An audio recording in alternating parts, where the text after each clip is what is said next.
Bonjour à tous et bienvenue en ce jeudi matin pour cette nouvelle émission d'entrée des artistes. Cette semaine, je suis toujours accompagné de la pétillante Élise Giuliani. Élise, bonjour. Bonjour. La radieuse Mélina Hoffman. Bonjour Mélina. Bonjour. Et aujourd'hui, alors, nous recevons... quel qualificatif Est-ce que t'as mis la barre suspense? Alors là, j'en ai des qualificatifs parce que ce matin, je suis très content. Enfin, je suis toujours très content quand on reçoit des artistes. Ça, c'est pas une nouveauté. Sinon, je parle. Voilà. Mais je suis très heureux de recevoir le grand, l'excellent, le talentueux, voilà. Ah ouais. Et en plus très sympathique, Monsieur Jean-Pierre Bouvier. Bonjour Jean-Pierre. Bonjour. Alors Jean-Pierre est venu nous parler d'un spectacle qui s'appelle Maupassant Inside, qui est une pièce de Gérard Savoisien. Pour ceux qui... Vous connaissez peut-être sans le savoir Gérard Savoisien, puisque c'est l'auteur notamment de Mademoiselle Molière, qui a été un des succès de Paris au Théâtre du Lucernaire et notamment à Avignon. Avec une très bonne comédienne. Ah oui, aussi, oui. C'est vrai, oui, c'est vrai. Qui a eu une Molière Ah oui, c'est vrai. Mais c'est vrai qu'elle a eu une Molière. Elle a eu une Molière avec Molière. Ah bah oui, bah c'est... Non, on parle de ma quelle consécration. Oui. Qui est Anne Bouvier, voilà. Et qui a aussi écrit également, et je pense qu'autour de la table tout le monde l'a vu, c'est l'excellent Marie des Poules avec Béatrice Agenin et Arnaud Denis, qui a eu un Molière aussi d'ailleurs. Oui. Ces derniers temps, Gérard Savoisien, dès qu'il écrit une pièce, il y a un Molière à la clé. Hein. Là, il y a un petit rituel. Voilà, il y a un petit rituel. Jean-Pierre. Oui, on va tout faire pour, d'accord. Voilà.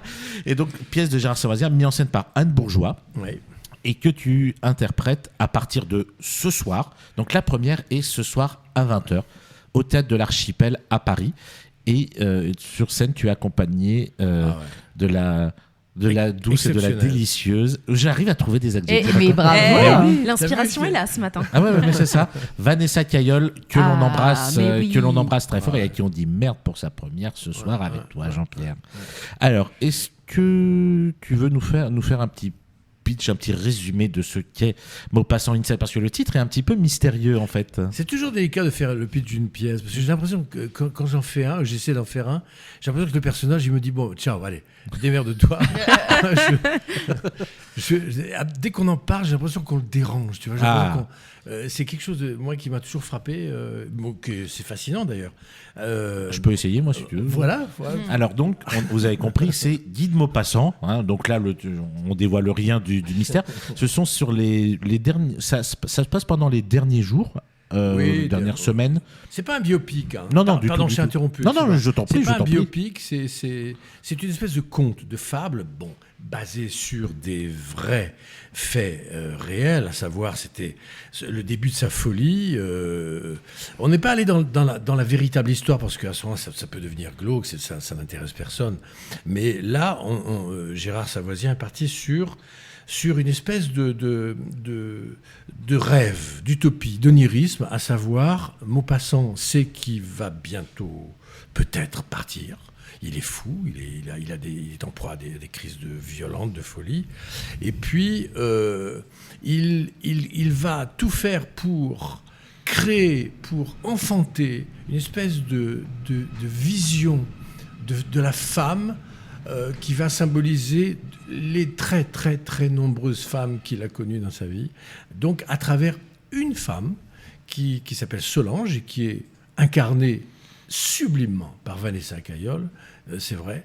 Et cette personne-là va l'aider peut-être à franchir cette espèce de frontière sacrée comme ça. Et donc là, on est dans une histoire d'amour entre un auteur et sa muse, entre un auteur et sa création, entre un auteur et lui-même, pourquoi pas, entre un auteur et sa création littéraire. Et il ne domine plus rien, il est dépassé, et ça, c'est vertigineux. Ce qu'a écrit Gérard, c'est vertigineux. Ce qu'en a fait Anne Bourgeois aussi, c'est vertigineux, parce que on se dit, mais le théâtre, il est où à ce moment-là ? On ne sait plus où il est, le théâtre. Et on a tout fait, nous, depuis des mois qu'on travaille.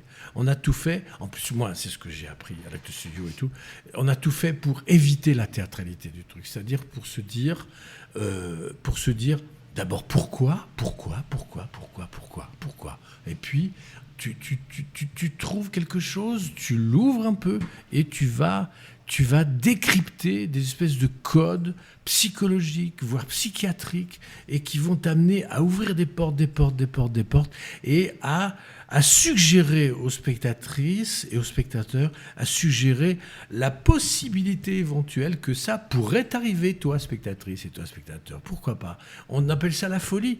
La folie, mais à cause de quoi ? À cause de qui ? Qu'est-ce que c'est qu'un fou ? Qu'est-ce que c'est qu'une folle ? C'est quoi ? C'est parce que ça ne te ressemble pas ? Donc ça n'est pas normal ? La normalité, waouh ! Non, évitons ça, s'il vous plaît. On va, voilà, etc. Pardon. Vous n'aimez peut-être pas ça, mais alors vous pitchez drôlement bien, je me permets. Ah oui, là oui, parce que là Ça donne vraiment, envie, Ça me rappelle le mot, merci beaucoup. Ça donne envie. Merci. Ça me rappelle le mot d'Elia Kazan, le fameux metteur en scène américain, qui disait « J'adore les interviews parce que ça permet de savoir ce que je pense. » C'est vrai. pas mal. Très belle phrase. Et alors, moi qui ai découvert dans les prémices de sa création ce spectacle à Avignon il y a 3 ans, 3 ans et demi maintenant, là, la manière dont tu viens de le pitcher, Jean-Pierre, mais vraiment à ta sauce, je me suis dit, mais je suis passé devant plein de trucs lorsque je l'ai vu. Non, tu es trop intelligent et trop malin. C'est gentil. Non, c'est que ça a été remanié. Non, mais vrai. je veux On a dire qu'il y a tenu beaucoup compte- de sous-textes. Oui, bien sûr, mais on a tenu compte des critiques qu'on a eues. Il faut faire preuve de ça, de cette humilité-là. C'est du théâtre, c'est un échange, C'est vivant. Bien sûr. C'est vivant, absolument. C'est un art vivant, tout à fait. C'est une interaction. Donc, il faut tenir compte des réserves qu'il y avait eu à l'époque. C'est vrai, on s'est dit, attention, vous parlez de la folie. On finissait par une espèce de danse où on voyait Maupassant se fondre avec une image à la Cocteau, c'est-à-dire une espèce de cheval comme ça qui se cabre, qui monte et qui... Alors c'est beau, c'est bien parce qu'on est dans du sacré, donc on est parti du profane, on va toucher à des dimensions comme ça qui peuvent être théâtrales. Ben oui, parce qu'il y a une émotion, il y a un émotionnel, en plus c'est souligné par une musique, c'est souligné par une chorégraphie, mais il faut que ce qui précède soit à la hauteur de ça. Bien sûr. C'est-à-dire ce qui précède, c'était très simple, c'était que le spectateur ou la spectatrice puisse faire la différence entre le Maupassant valide, si j'ose dire, et le Maupassant fou, entre guillemets. Voilà. Donc nous, ce qu'on a remanié dans l'écriture, avec l'accord de Gérard Savoisien, et dans la mise en scène, avec l'accord d'Anne Bourgeois, ce qu'on a remanié, c'est un équilibre de flashback. Ce qui maintenant, j'allais dire, est presque obligatoire quand on essaie de présenter. C'est Babel, par exemple, le film. Voilà, c'est-à-dire, tu vois, tu as ces espèces de codes comme ça où on te balance des bribes comme ça et tu sais. On te prend pas pour un con. Tu sais que tout ce puzzle-là va se reconstruire comme ça petit Au fur et à mesure du film. Et à la fin, là, c'est comme le film de Riedel, là, sur le nazisme, sur le Auschwitz et tout. Tu vois, c'est-à-dire, tu peux pas t'attendre une seconde. Tu vois ce que je veux dire ? Tu peux pas t'attendre une seconde à ce que les 2 derniers plans du film. J'ai oublié le nom, merde. On te montre tout d'un coup le musée d'Auschwitz. Tu peux pas t'attendre à ça. Et là, tout d'un coup, tu es dans une forme de réalisme, mais réalisme qui, à partir du moment où il est souligné par un support cinématographique, c'est-à-dire de fiction, ce réalisme-là est encore plus fort qu'un réalisme, j'allais dire entre guillemets, réel, lourd, glauque. Non, là non. On dit aux gens, et c'est le pitch de la pièce, on dit aux gens, mais où est la vie ? Où est la mort ? Puisqu'il n'y a que de l'amour. On présente une histoire d'amour entre une création littéraire, donc, mais une femme avec son corps, avec sa sensualité, avec sa sexualité, avec sa vie, on la présente face à un mec qui va crever. Et comment ça va se passer ? Et tu es là dans la salle, tu dis, mais non, ils vont pas le faire. Mais non, ben si, on le fait. Ah bon ? Oh putain, la vache. Et on développe la vie, et on y va, et on parle de choses universelles, qui sont la violence, la jalousie, la vie, la mort, le sexe, et on y va, et on développe à partir de petites références littéraires que peut-être les gens connaissent ou pas. Ils connaissent pas, on est là pour leur dire « Attendez, on va vous balancer ça très vite comme ça. Wikipédia, vous connaissez ? Allez hop. Vous connaissez pas, on va vous balancer un truc et tout, voilà. Mais donc de présenter. Moi, j'ai fait très gaffe à à ce que dans le jeu, ce que j'ai dit à Vanessa, on n'aille jamais dans la théâtralité. Jamais. Comme disait Pacino, on joue. Tu sais ce que c'est jouer, c'est quoi? Jouer quoi? Ou quoi? De quoi tu parles? Je dis, moi, Pacino, quand il y a 70 ballets, donnez-moi une définition du jeu. C'est quoi? Ça veut dire quoi? Voilà. Donc, on va là-dedans, dans l'écoute, dans l'impro. On improvise. Dans l'impro. Oui, parce que c'est vrai qu'on utilise souvent le terme jeu, mais on devrait plutôt utiliser, et moi des fois je préfère utiliser ce verbe-là plutôt qu'un autre, c'est incarner, rendre vivant. Ouais, c'est ça en fait qu'on voit de plus en plus au théâtre. À une époque, il jouait tel personnage. Là maintenant, dans les interprétations, c'est devenu quelque chose de plus intense. Faire oublier le personnage quelque part. Voilà, c'est ça. Non, faire oublier le comédien, justement. Et oui, qu'on n'ait que le personnage. Tout à fait, merci. Tu sais, c'est Strasberg, le fameux Strasberg, qui disait un truc très juste. Moi, quand j'y étais, j'ai vécu ça, j'ai entendu ça là-bas. C'est recréer la vie, ne limitez pas. C'est ça, Ouais, c'est exactement ça. C'est magnifique, c'est très beau ça. Effectivement, tant que tu peux éviter de ressembler à l'acteur qui descend de sa loge pour arriver sur le plateau, c'est pas plus mal. C'est pas plus mal. Tu dis, dans la salle, j'ai pas payé 30 balles pour voir un cabotin. Pour te voir débarquer de ta loge et ouvrir le truc. Et je suis concentré sur le dernier moment. Non, T'as eu 1 an avant pour te concentrer. Fais-le avant. J'adore. mais c'est extraordinaire parce que c'est la troisième fois, je crois, que je côtoie Jean-Pierre à la radio. Et à chaque fois, en fait, je suis subjugué. Je le regarde, je l'écoute et je ne dis plus rien parce que Jean-Pierre, au-delà d'être un excellent comédien, c'est un vivier d'émotions, c'est un vivier de connaissances et d'anecdotes, et c'est toujours un plaisir de l'entendre parler du métier comme ça avec autant de passion.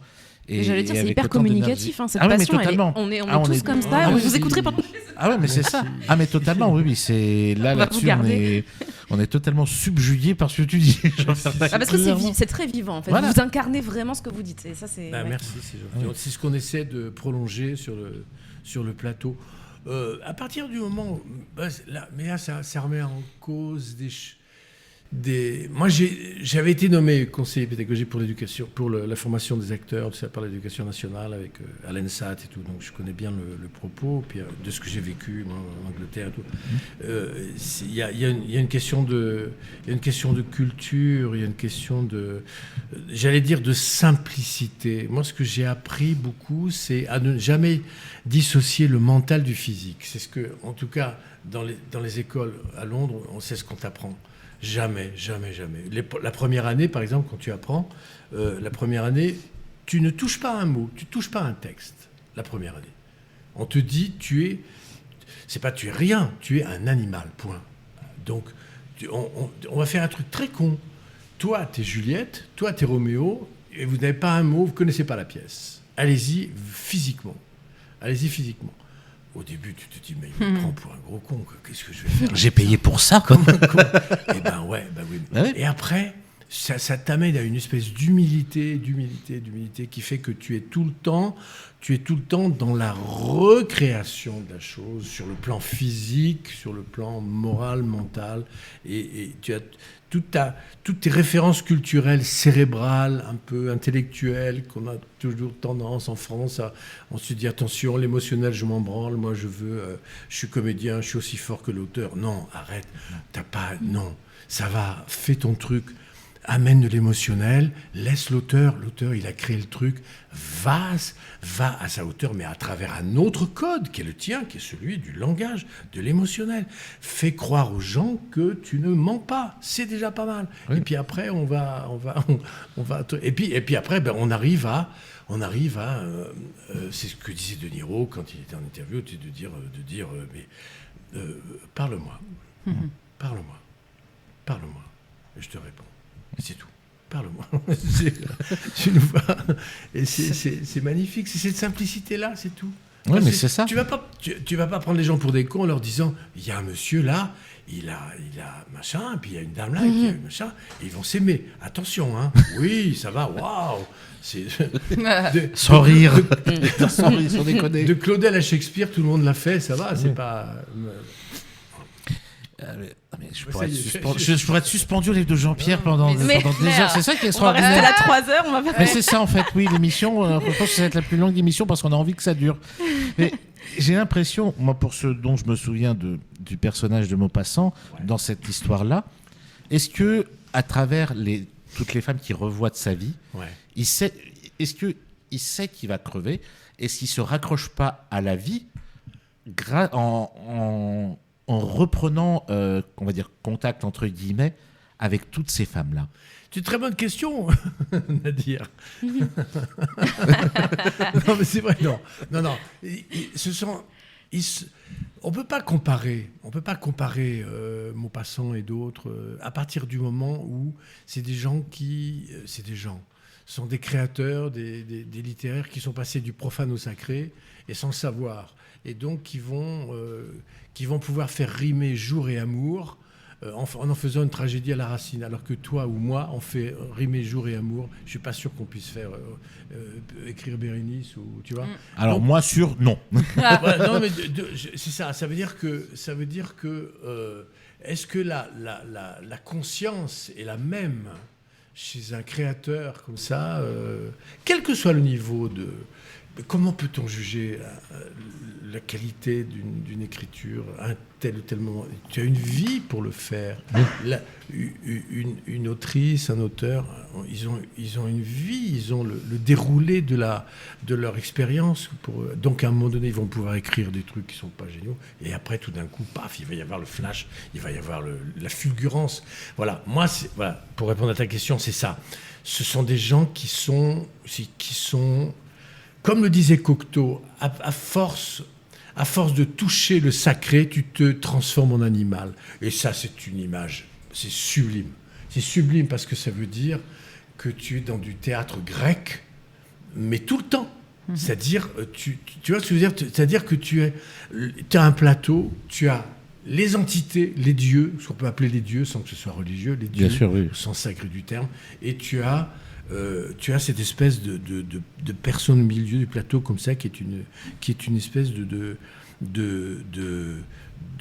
prêtre de l'imaginaire, que le disait Vitesse, de témoin, voilà. On va interpeller, on va se servir de ce qui vient d'en haut pour le livrer comme ça vers le bas et donc pourquoi pas participer à l'éclosion, à la grandeur d'un être humain. On est là pour ça. Nous, les artistes, les interprètes, on est là pour ça. Voilà. Donc l'acte de la conscience d'un auteur, pour moi, il est proche d'un acte d'orgueil. Mais pas une prise de conscience humaine, j'allais dire clinique, médicale. Tu vois, au moment de mourir, se dire ah là là, est-ce que j'ai bien fait ça, est-ce que j'ai fait ça? Non, j'ai vécu. Bon, en plus Maupassant serait là de nos jours, mais il serait en tôle avec tout ce qu'il a fait aux femmes, il serait en tôle et je comprends.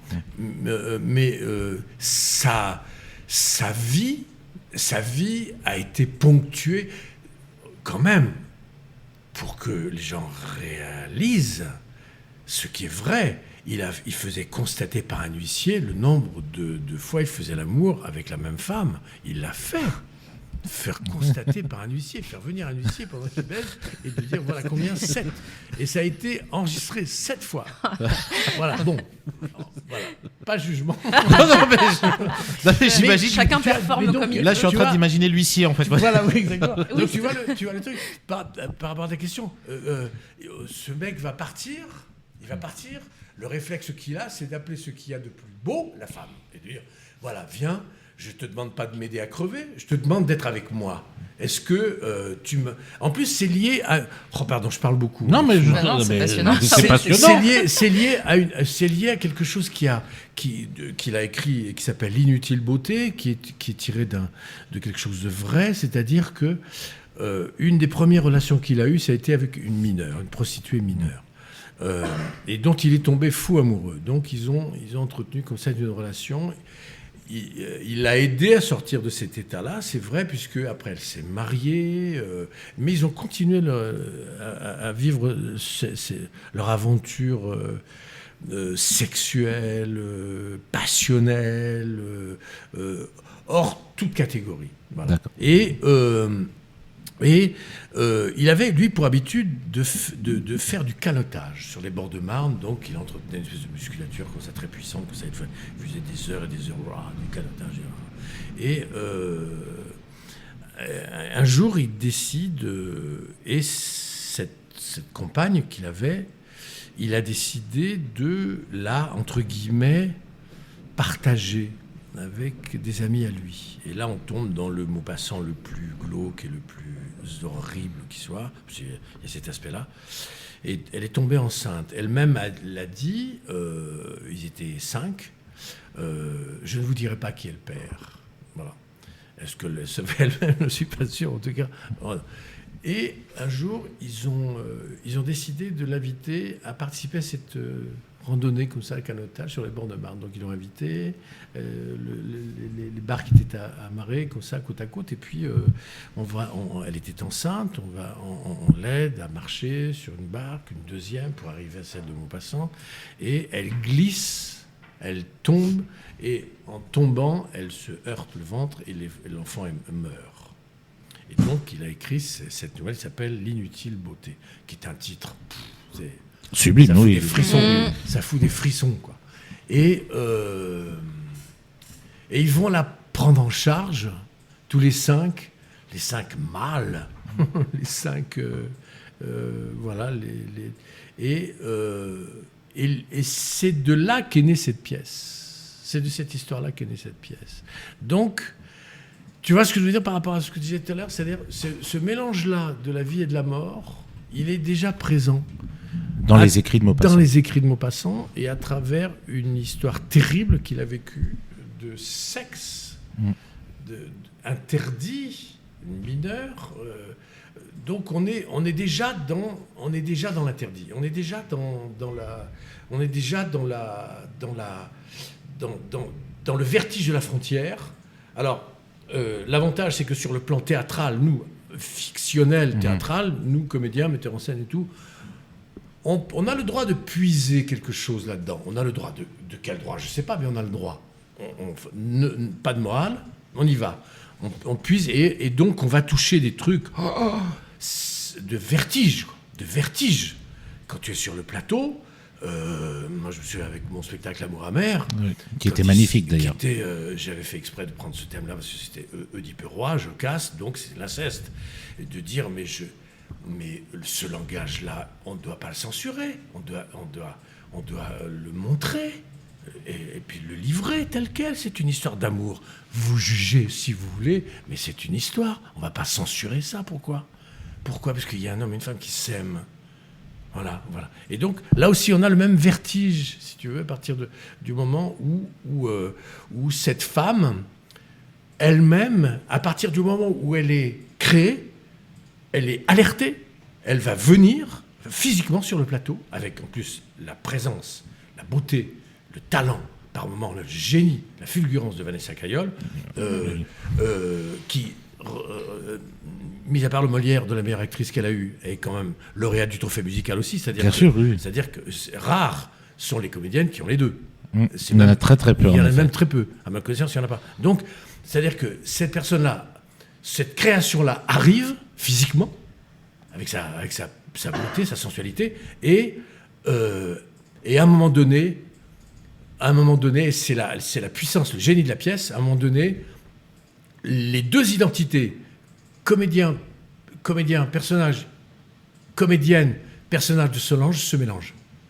Donc on s'est dit, pourquoi tu me parles de ça? Tu m'as parlé de quoi là? Tu m'as parlé d'une carafe d'eau? Pourquoi je t'ai parlé d'une carafe d'eau, moi, Maupassant, je te dis qu'il y a une carafe d'eau là qui était pleine hier soir, elle était vide ce matin, donc quelqu'un la nuit vient boire cette carafe. Donc qui c'est? Mais Solange dit, mais je t'ai pas parlé de carafe d'eau. Arrête. m'emmerde pas avec ça. Je suis pas malade, je suis pas comme toi. Moi, voilà. Et donc, tu vois, il y a une espèce. On est dans du Pinter, on est dans du Pirandello, on ne sait plus où est l'identité, ce que je disais tout à l'heure, où est la folie, où est voilà, etc. Voilà. J'arrête. Non, mais c'est extraordinaire. Nous sommes sans voix. Ah oui, mais là, là, on peut, là, on est subjugué par les mots de Jean-Pierre. Il n'y a pas d'autres mots. On va marquer notre première pause musicale et on se retrouve dans quelques instants avec notre cher invité, nos chères chroniqueuses. À tout de suite. Nous sommes de retour dans Entrée des artistes ce jeudi 14, c'est ça, oui, nous sommes bien le jeudi 14 novembre, toujours accompagné du grand Jean-Pierre Bouvier qui est venu nous parler de Maupassant Inside, qui démarre ce soir à 20h au Théâtre de l'Archipel à Paris pour cette représentation exceptionnelle, donc n'hésitez pas à réserver vos places.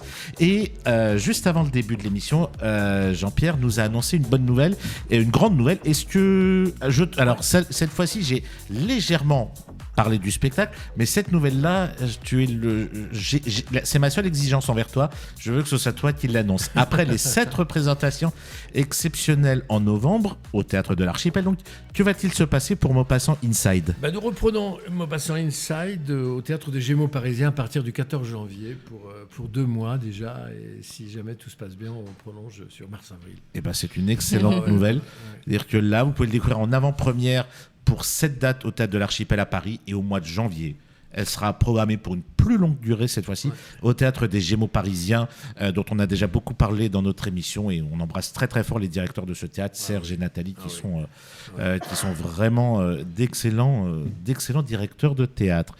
Est-ce qu'on se ferait pas un petit quiz ? Oui, voilà. Il y a un quiz. Alors, j'ai voulu faire un petit quiz, puisque là, donc... Jean-Pierre est venu nous parler de Maupassant Inside. Moi, je me suis un peu amusé à chercher des comédiens ou des comédiennes qui ont interprété soit des auteurs, soit des personnes qui ont écrit des choses ou qui ont créé des choses.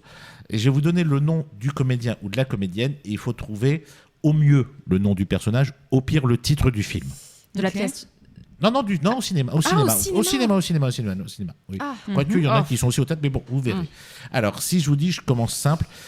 Guillaume Canet et Guillaume Gallienne. Ah, je vois, mais j'ai pas. C'est un peintre. Non ? Donc déjà, tu crames, Élise.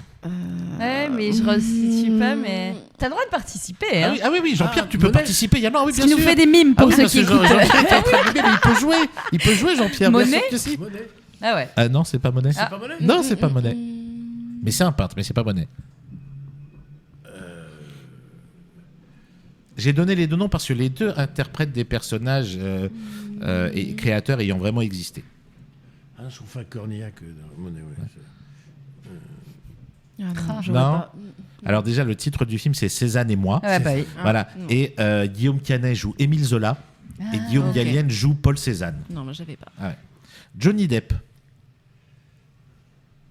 Pirates des Caraïbes. C'est bizarre, j'étais sûr, j'allais dire. C'est pas vrai. C'est le plus simple. Mais bizarrement, j'aurais pensé que c'était Élise qui allait dire quand même Pirates des Caraïbes. Non, le fameux Jack Sparrow. Alors, on peut te poser des questions dans quel domaine d'art ? Littéraire. Donc on est comme pour Maupassant, on est dans le littéraire. Il aurait ou dans la peinture, comme ça a été le cas avec Cézanne. Il aurait pu faire Maupassant, en vrai. Non. Ah oui. Il a bien joué Louis XV, donc c'est ça. Non, je n'aurais pas non plus le cinéma. Shakespeare ? Non. Hamlet ? Non. Rare ? Non. Donc c'est au cinéma. Oui, c'est au cinéma et c'est le film Neverland. Et il interprète l'auteur James M. Barrie, qui est l'auteur de Peter Pan. Ouais. Fabrice Lucchini. C'est énorme. Voilà, c'était ma... Ça, je pense que Jean-Pierre sait... Non, je vais pas faire semblant de réfléchir. Lucchini, il fait plein... Oh, il fait plein de trucs. Il a... Bah oui, Jean-Pierre. Beaumarchais, pour le film de Molinaro, que je trouve sublime, moi, Beaumarchais l'insolent. Ah oui. C'est Fabrice Lucchini qui jouait Beaumarchais, ouais. Thomas Oliveres. Oh non. Non, il n'a pas fait, elle te dit. Non, c'est non. Quoi non Il n'y a même pas de réponse, c'est non. C'est non. Oui, alors où Guillaume Santou. Pas plus. Alors là, venant de vous deux, c'est terrible quand même. Hein. Non ? Vous voyez pas ? Si je suis pas dans les chroniques cinéma, il y a peut-être une raison. Non, mais là, c'est surtout que c'était d'abord du théâtre. Mozart ? Non. Il va le faire alors, je crois. C'est pas impossible. Ouais. Mozart, je crois, c'est Laurent Deutsch qui l'a joué. Avec oui, Jean-Pierre. Deutsch, avec Jean-Pierre, ouais. Non Guillaume Santou au théâtre et Thomas Oliveres au cinéma. Vas-y, fais-nous passer pour des connes. Ça va être clair. Humilie-nous, Nadir, vas-y. C'est Edmond. Ah Oui, au théâtre, c'est Guillaume Santou qui l'a créé. Et au cinéma, dans l'adaptation cinéma, c'est Thomas Oliveres qui joue Edmond Rostand. Et voilà. Oui, là, pour le coup, vous n'avez pas eu le moment pour passer pour des trucs. Allez. Pierre Ninet. Bah, il a fait Saint-Laurent, mais bon, c'est pas ça que tu cherches. Ah non, c'est pas Saint-Laurent. C'est vrai que j'avais oublié. Non, il a fait Monte Cristo. Oui, mais oui. Non, mais c'est pas Monte Cristo. C'est un auteur de théâtre, c'est un auteur de roman.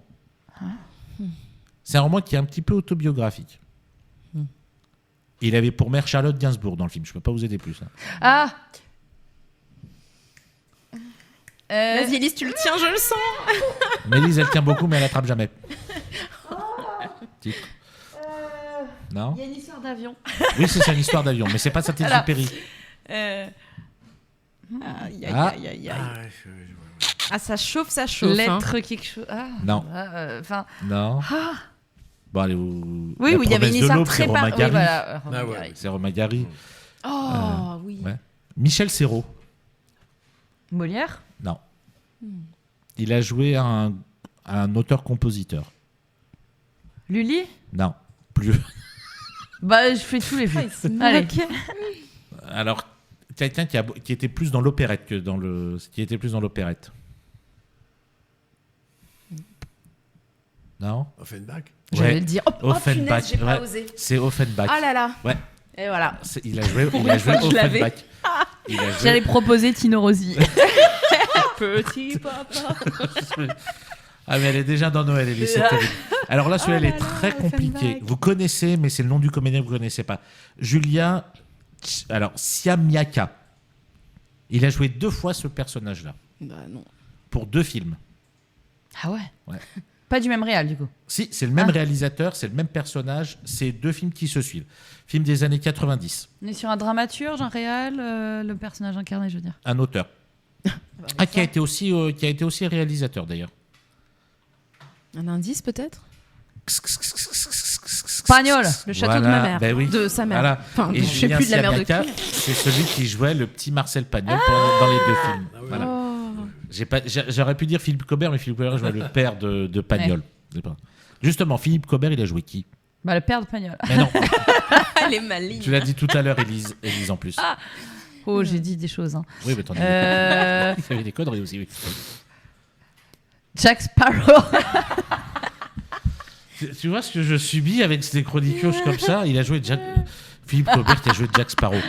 Lully. J'ai dit Lully. Elle va toutes les retenir. Molière. Voilà. Ah bah voilà. Dans un long... c'était un long film. On laisse gagner l'invité par, tu vois... Oui. Oui. Bonjour. Tom Hanks et Emma Thompson. Dans le même film. Oh, non.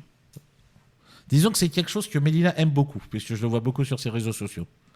Et c'est pas la frige. Disney. Disney, oui. C'est vrai? Ouais. Bah, il a fait Walt Disney, lui. Oui. Le film, c'est Dans l'ombre de Marie, et Tom Hanks jouait Walt Disney. Et Emma Thompson, c'est Pamela Elle Traverse, l'autrice de Mary Poppins. Allez, 2 petits derniers. Ouais.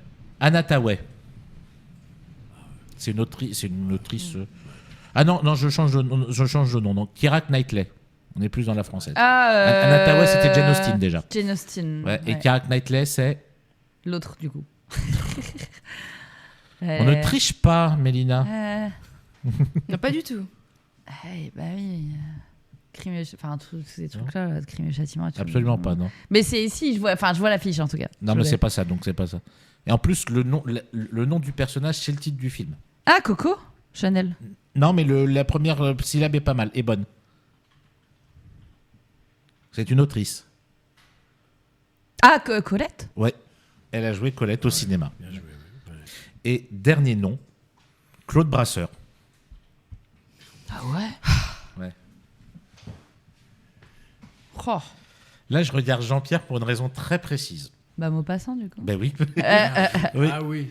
Il a joué au cinéma Guy de Maupassant, Claude Brasseur. J'ai pas vu le film et sa mère était jouée par Simone Signoret dans ce film-là. Ouais. Une excellente comédienne que l'on que l'on salue. Qui est un modèle, d'incarnation et de comédie. Au lieu de te foutre de moi, chère Élise, c'est moi. Oui, c'est ça. Tu te fous de moi. Oui, écoute. Mais comme je t'ai dit avant de commencer, qui aime bien châtie bien. Bah oui, là, si voilà, je t'épouse quand. Je t'aime énormément du coup. Non, mais justement, voilà, je veux parler de sujets qui fâchent. Aujourd'hui, je veux être cash. Moi, j'en ai ras-le-bol de l'injonction à être positif. Voilà, ça me donne envie d'étrangler des profs de yoga. Soyons clairs, en fait, on connaît tout ce truc-là, tu vois, genre, ta vie, elle part en vrille, tu te fais plaquer, aucun de tes ex ne veut de toi, tu perds ton job, même ton chat te déteste. Et là, je sais pas si ça vous arrive, mais moi, j'ai toujours un bouquin de développement personnel qui pop-up, qui me dit « Choisis le bonheur ». Ok, sérieux. Bon, écoute, je sais pas qui a écrit cette daube, mais moi, je choisirais bien de lui balancer le bouquin à la gueule, hein. Parce que ces bouquins, je sais pas si vous êtes familier du développement personnel, mais c'est toujours la même recette du genre visualiser l'abondance. Bien sûr. Donc si je visualise assez fort, l'argent va peut-être surgir de mes chiottes, on ne sait pas. Hein, on a aussi le vivez l'instant présent. Bon, moi présentement dans ma vie ça pue la merde, donc je suis pas sûre de vouloir m'y attarder dans ce présent. Puis soyons honnêtes, on a parlé d'auteurs, etc. Mais il y en a beaucoup parmi eux qui sont dépressifs. La dépression, c'est tellement plus classe. Hein. Baudelaire, Van Gogh, Rimbaud, Sylvia Plath. Ça te fait rêver. Eux, ils faisaient pas des selfies devant des couchers de soleil en mode hashtag good vibes. Ah, certainement pas. Non. Eux, ils peignaient leur spleen en mode chef-d'œuvre. C'était autre chose que le « chaque jour est une opportunité ». Non, mais imaginons, poussons le concept. On imagine Charles Baudelaire avec un coach de vie. Voilà, tu vois, en mode allez mon petit Charles, essaie de voir la beauté dans chaque chose. Ouais, bon. Remarquez, si on pousse le délire, c'est peut-être ce qui s'est passé en 1852. En fait, Charles, il a balancé le cadavre de son coach dans une décharge et ça lui a inspiré le poème La Charogne, le fameux « Les mouches bourdonnaient sur ce ventre putride, d'où sortaient de noirs bataillons de larves qui coulaient dans un épais liquide le long de ces vivants haillons. » Ah ouais, je peux aussi citer de la poésie. Haillon, ouais, c'est le haillon, moi. Ouais, je suis allemande. Non, mais voilà, je pense qu'il a répondu « Je suis un poète, connard, j'ai pas besoin d'aide pour voir la beauté dans chaque chose. » Mais en fait, moi, je me demande si aujourd'hui, on a encore le droit d'être lucide. Je suis pas sûre, hein. Mais en fait, si t'arrives pas à voir le verre à moitié plein, est-ce que ça serait pas juste qu'il est complètement vide, hein? On va être lucide. Ça me fait marrer, moi, ceux qui pensent qu'il suffit de respirer profondément pour se sentir mieux. Moi j'ai envie de lui dire vas-y mon gars, inspire fort. Vas-y, inspire fort, hyperventile même, et avec un peu de chance tu t'étouffes et nous on respire enfin.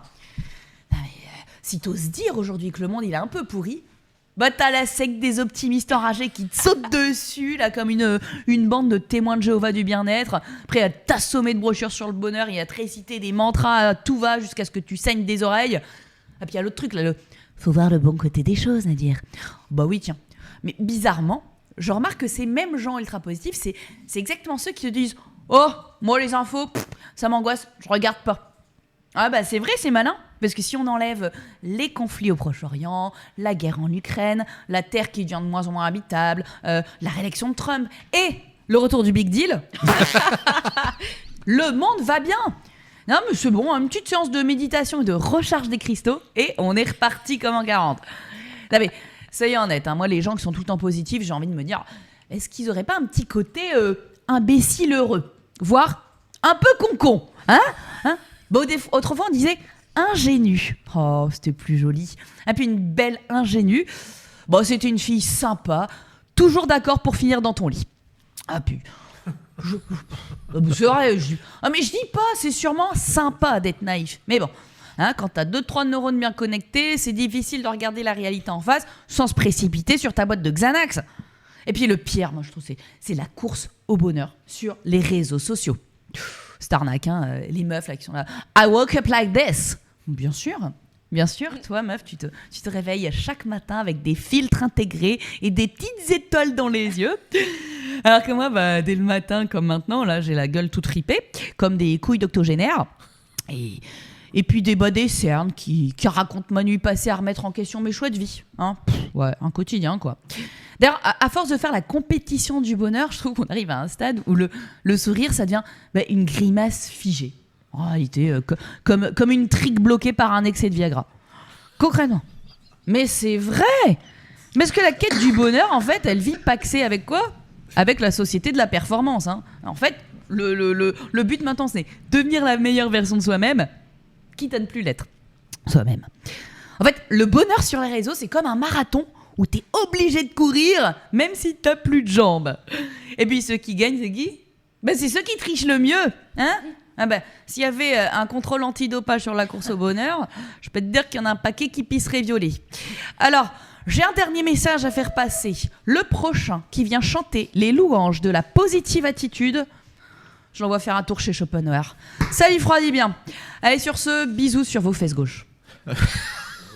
Merci beaucoup, Élise. Je vous en prie, Nadia. Alors, juste pour votre gouverne, moi, le retour du Big Deal, je l'attends.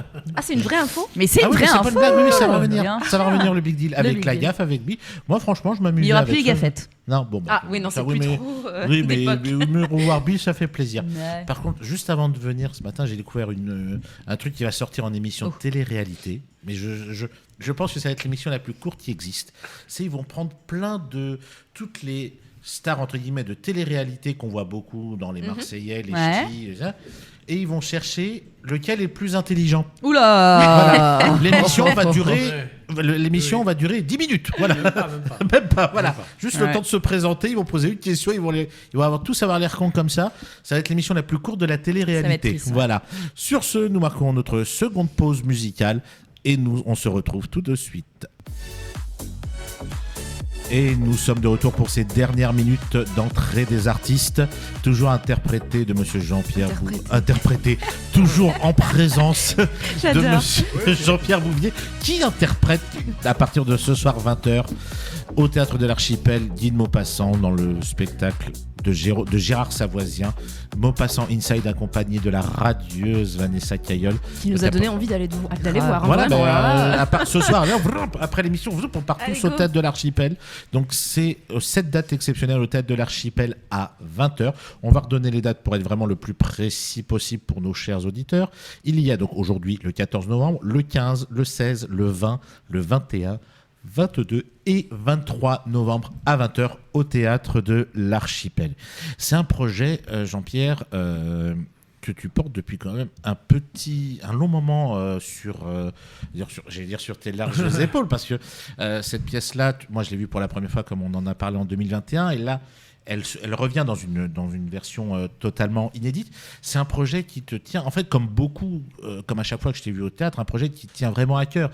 Moi, j'ai en souvenir encore l'excellent Amour amer que j'avais vu à Avignon. Là, Maupassant Inside. Il y avait l'exceptionnel que tu avais fait au théâtre de la Gaîté Montparnasse, dont j'ai oublié le nom. Avec le livre oublié, que j'ai trouvé absolument sublime. Que je vais reprendre l'année prochaine, je pense. Je touche du bois, parce que ce spectacle-là a été vraiment très beau et ça mériterait de rester plus longtemps, vraiment le plus longtemps possible à Paris. Et donc là, Maupassant Inside, voilà, pour cette date exceptionnelle, et comme on l'a annoncé tout à l'heure, à partir du mois de janvier au Théâtre des Gémeaux parisiens. Maintenant, sur tous les projets que tu as accompagnés ces derniers temps en tête, on s'est rencontrés sur un Picasso qui était au Théâtre Hébertot, au Studio Hébertot, pardon. Tu les incarnes toujours avec autant d'énergie, de passion. On était subjugués en première partie d'émission. On t'écoute vraiment, on est suspendu à tes lèvres. Est-ce qu'il y a, j'ai peut-être déjà ma petite idée là-dessus, un de ces projets qui a été le plus, on va dire, le plus marquant dans ta carrière, même au-delà de ce que j'ai dit, mais même avant, un spectacle que tu as incarné, un personnage que tu as incarné qui t'a vraiment marqué, le plus dans ta carrière. Alors c'est délicat parce que c'est vrai que c'est délicat, je pense des questions compliquées parce que c'est toujours difficile de comparer des personnages les uns aux autres à partir du moment où il y a une espèce de barrière qui est établie par l'interprétation. Bien sûr. L'interprétation, il y a il y a entre. Donc il y a une espèce de distance qui est créée. Mais en même temps, c'est notre. J'aime pas le mot métier, je déteste ça. C'est notre fonction. C'est notre fonction. C'est notre sacerdoce. C'est notre état. C'est pas un métier. C'est un état. C'est une fonction. On est là pour améliorer la société sur le plan moral, intellectuel. On est là pour ça. On est missionné pour ça. On n'est pas là pour se faire plaisir. On n'est pas là. C'est pour ça que ça m'énerve toujours quand j'entends des acteurs ou des actrices dire « Oh putain, on va s'éclater, tu vois, on se marre. » Ah ouais, mais souvent, t'es dans la salle, toi, tu te marres pas du tout. Tu dois se marrer, mais toi, tu te marres pas du tout. Quoi.